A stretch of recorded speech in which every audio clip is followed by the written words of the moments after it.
So could Mike Bossy defeat Wayne Gretzky in his goal-setting records? Now, let's keep in mind something. He only had 10 years in the NHL, but he was able to score 573 goals in that time. And he had let me just check real quickly at my computer, 553 assists. Okay. And that's 1,126 points in the span of 10 years, and that is more than a point a game easily for Bossy as well. And he was a beast on the ice. He was a beast too, and he was only the second player to get 50 goals in 50 games.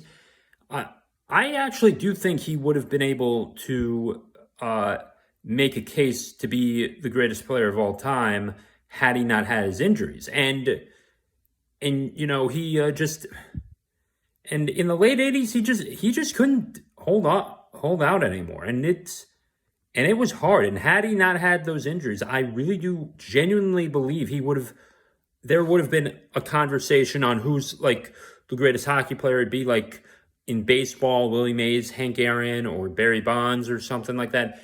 We would have had our own version of that. And also, don't forget Mario Lemieux as well. He certainly had his injuries as well. And he didn't play full seasons in his 17-year career. He had like 40 game seasons and such as well. And and Mike Bossy didn't play that many complete seasons too. He obviously had over 70 game seasons, but when you factor it all in, he certainly could have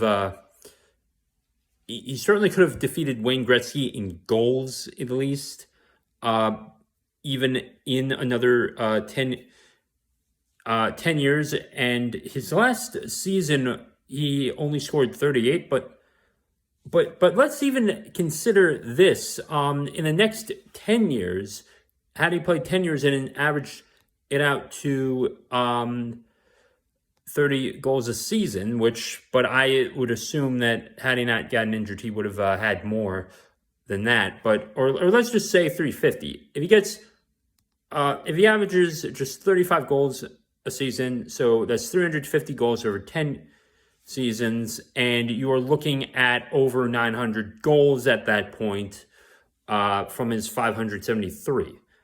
And that's not an easy thing to accomplish. He would have had the goals record at least, but he only had 500. And I'm looking at my computer now. I apologize. 553 assists. But so he was not going to catch Gretzky in the assist category of that. And had he just doubled that as well, he would have had over 1,000 assists. I don't get me wrong. I think he would have. Mike Bossy would have done that, but yeah, it certainly was a shame that he just couldn't just hold out.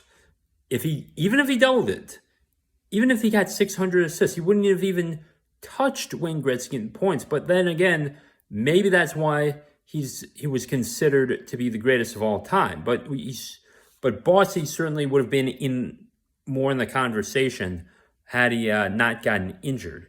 And he could have had, and all he needed to get there was 437 more goals in 10 years, which